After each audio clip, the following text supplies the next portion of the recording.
Assalamualaikum warahmatullahi wabarakatuh. Perkenalkan, nama saya Andi Marjayanti. Saya bakal calon kepala sekolah dari Kabupaten Sumbawa Barat. Uji studi kasus 4. Di perpustakaan sekolah, Rara sedang bertugas sebagai petugas piket kebersihan kelas. Saat sedang merapikan meja, ia menemukan sebuah dompet berisi uang di bawah kursi. Tanpa pikir panjang, Rara mengambil dompet tersebut dan menyimpannya di tasnya. Menganggap itu adalah rezeki nomplok karena tidak ada orang lain yang melihat. Beberapa saat kemudian, terdengar pengumuman dari Bu Sri, guru pustakawan, bahwa Nina, salah satu siswa kelas lain, kehilangan dompetnya saat membaca buku di perpustakaan. Tari yang kebetulan berada di perpustakaan sejak awal melihat jelas saat Rara mengambil dompet tersebut dan memasukkannya ke tas.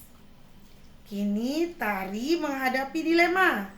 Di satu sisi, ia tahu bahwa dompet itu milik Nina dan kejujuran adalah nilai yang harus ditegakkan. Di sisi lain, Rara adalah sahabat dekatnya yang sering menolongnya dalam mengerjakan tugas dan berbagi bekal setiap hari. Jika Tari melaporkan hal tersebut atau menegur Rara, besar kemungkinan hubungan mereka akan rusak dan Rara tidak akan bersikap baik lagi padanya. Naskah analisis dilema Tari. Langkah 1. Apa saja nilai-nilai yang bertentangan dalam kasus 4? Jawaban saya, nilai-nilai yang bertentangan dalam kasus ini adalah nilai kejujuran atau kebenaran dan melawan nilai kesetiaan atau loyalitas. Kejujuran, Tari tahu fakta bahwa dompet itu milik Nina dan mengambil barang orang lain adalah salah. Hati nuraninya menuntut untuk menegakkan kebenaran. Kesetiaan, Tari merasa memiliki ikatan persahabatan yang kuat dengan Rara yang selama ini baik padanya. Ada dorongan untuk melindungi sahabatnya itu agar tidak terkena masalah hukum. Langkah kedua, siapa yang terlibat dalam situasi pada kasus 4?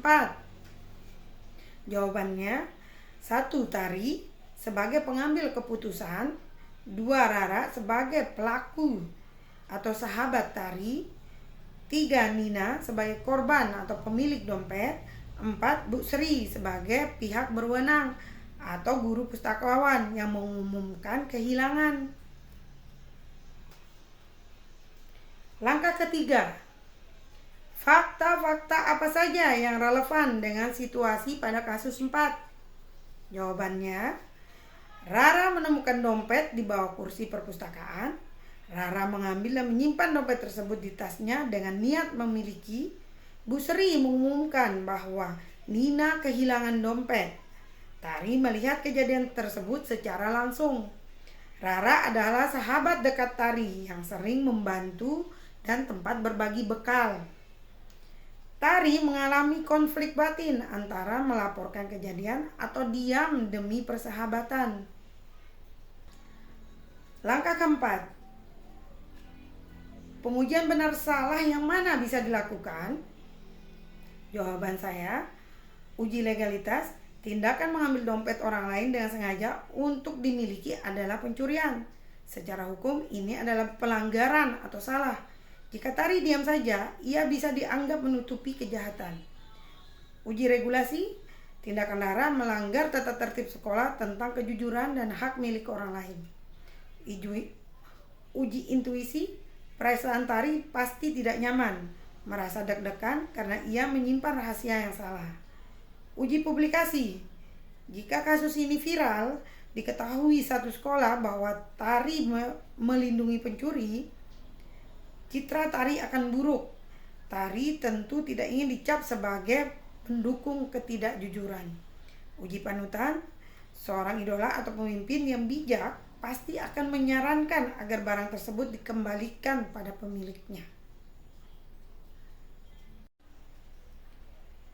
Langkah kelima, pengujian paradigma benar lawan benar yang mana bisa dilakukan?